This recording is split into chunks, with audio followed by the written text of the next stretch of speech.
So today, sitting together with us, there is a special person you would really like to know and listen to.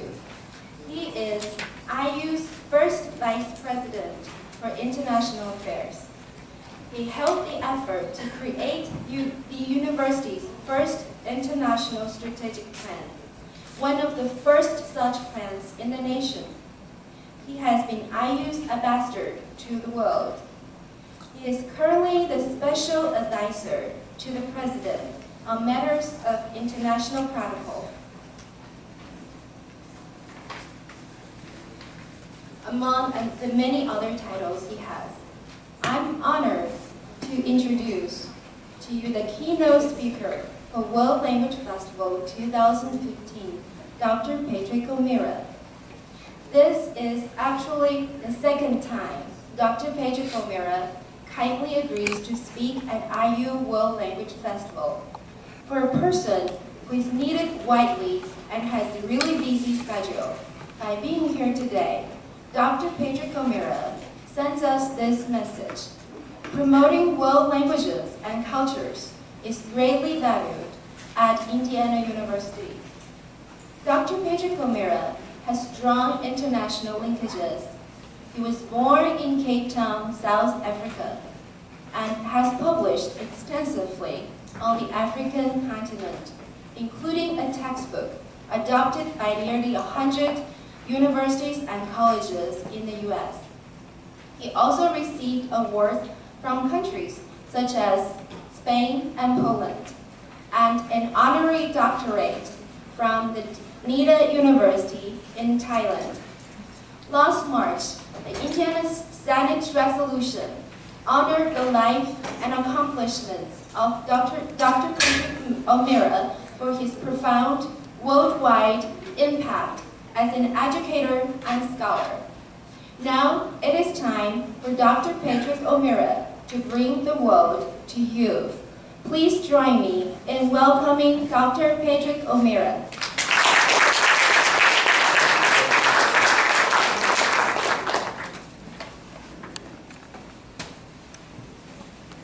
I must say, it's kind of hard to follow thunder, lightning, and wind.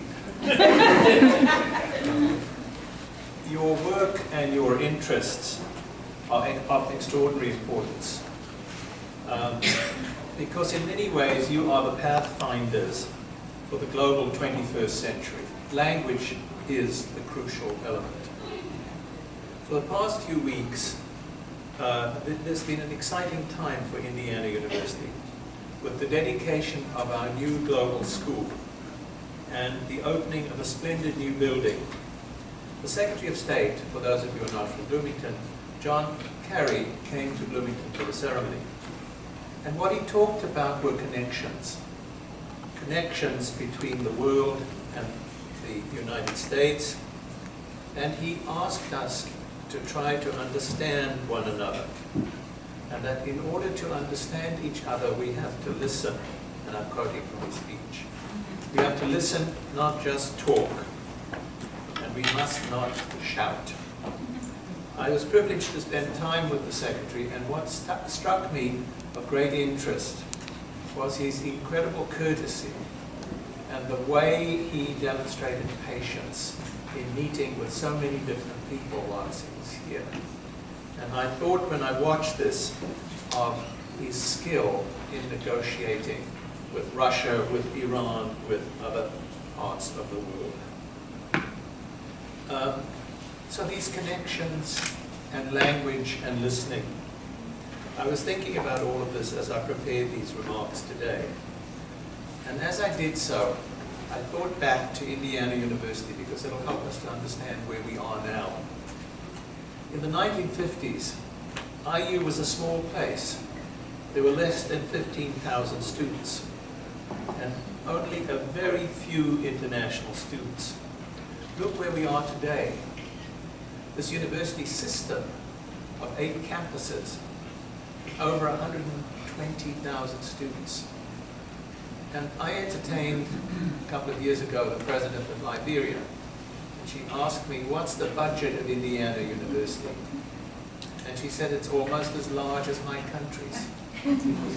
So look at the way we have changed in terms of a campus. And think of the fact that we have almost 7,000 international students here now. It's the size of a university.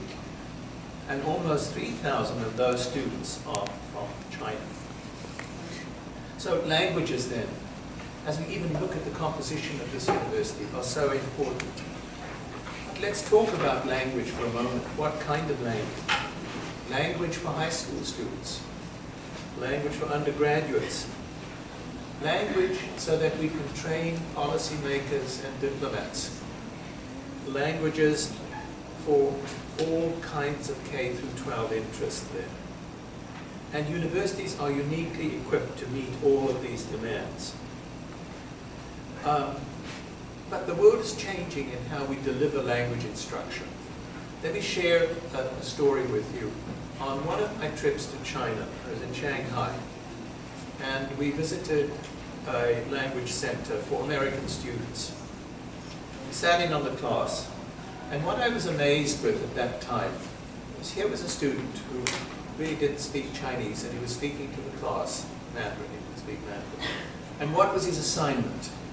He was given the assignment to go on a field trip, to go to the railway station, to go into the countryside, to go to a farm, and to video all these experiences. And then to come back to the classroom, to show the video to his fellow students, and explain his experiences in terms of what he had seen and done. A really exciting opportunity for language and culture. Now, for those of you who are interested in high schools, this even opens up opportunities because I want to refer to our high school honors program, which is a remarkable program.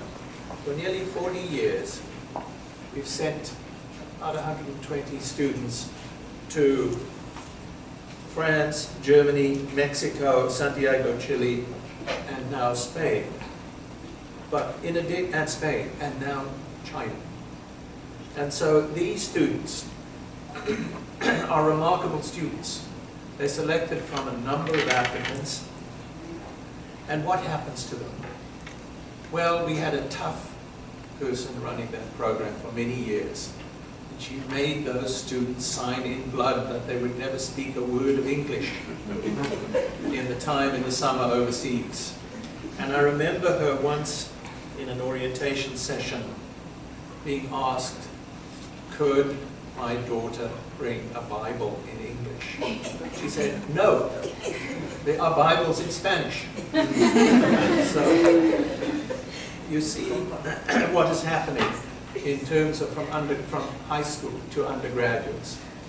And we are now sending almost 2,000 students a year to overseas study programs, our undergraduates.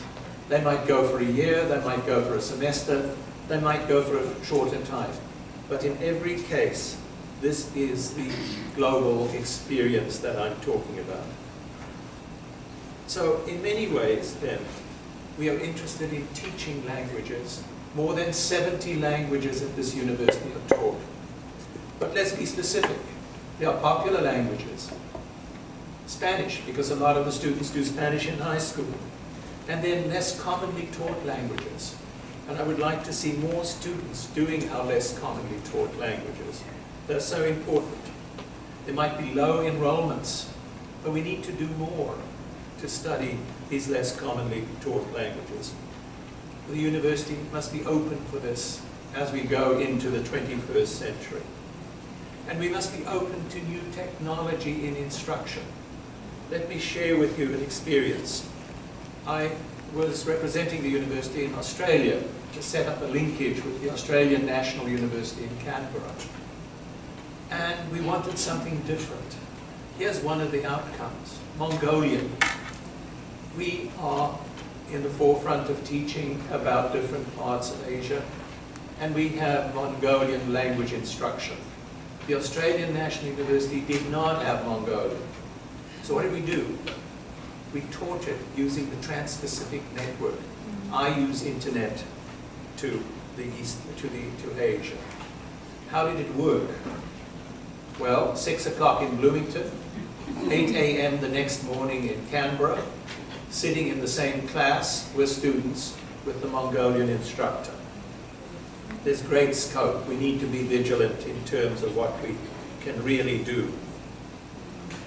And I do believe there is excitement with new technology. There is the opportunity. One of my colleagues wondered, has language changed, instruction changed at all? He thought it was the same. Yes, there are elements that are the same. No, there are better ways of drawing people in and sharing knowledge. Let me quote just one other thing as we proceed. I'm reading from an essay of an undergraduate who had a Fulbright. On the other hand, she writes, if you live in another land, you have to find common ground between you and the different people. Though I never spoke like a Spaniard, looked like a Spaniard, had political beliefs like a Spaniard, or ate like a Spaniard when I went to Spain, I became a member of the community because I was forced to understand how Madrid worked, how people thought, because in the end, I came to ignore the details that made me different from every Spaniard, and to see only the astonishing and electric similarities. Isn't that interesting? Culture, language. She never really became a Spaniard, but there was something profound that happened. And so as more people from each country of the world live in a foreign country, see people of the world that are alike with them and different with them, we will become part of an interlaced global environment. It was not just the coursework, but the total experience. So, global, Indiana University, language, all of these exciting opportunities, and you're here as the Pathfinders. And I do want to congratulate and thank a few people as I come to the end. Dr. Koo, where are you? Thank you very much. You have been indefatigable in organization. And for all of the people in CLT, I do want to thank the people that have worked with this. You know, as I walked down the corridor and I saw all these different groups, I was really excited to see this morning. The African Studies program, the Chinese flagship, India Studies, East Asian, French and Italian. Look at this, all of this on our campus. Germanic studies, linguistics, Near Eastern languages and cultures, Slavic and East European, Southeast Asia, and even Starbucks, you tell me, helped you.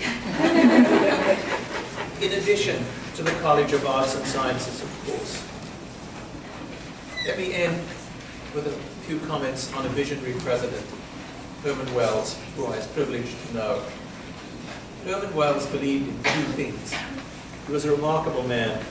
When I said the university had 15,000 people, he was the person that led to the growth and expansion of this university. Wells had two fundamental thoughts. He wanted to bring the world to the students from the small towns and cities of Indiana. And he did that in different ways. He wanted to have international students. He wanted art from different parts of the world. He wanted language, and he wanted area studies. And then, in addition, Herman Wells wanted Indiana to serve the world. And we have been doing that. We've been serving the world as a university. As vice president, I would go to our projects, institution building, from Tetovo in Macedonia as part of the peace accords where we helped to build the Southeast Europe University, to Liberia, from Kyrgyzstan to Thailand.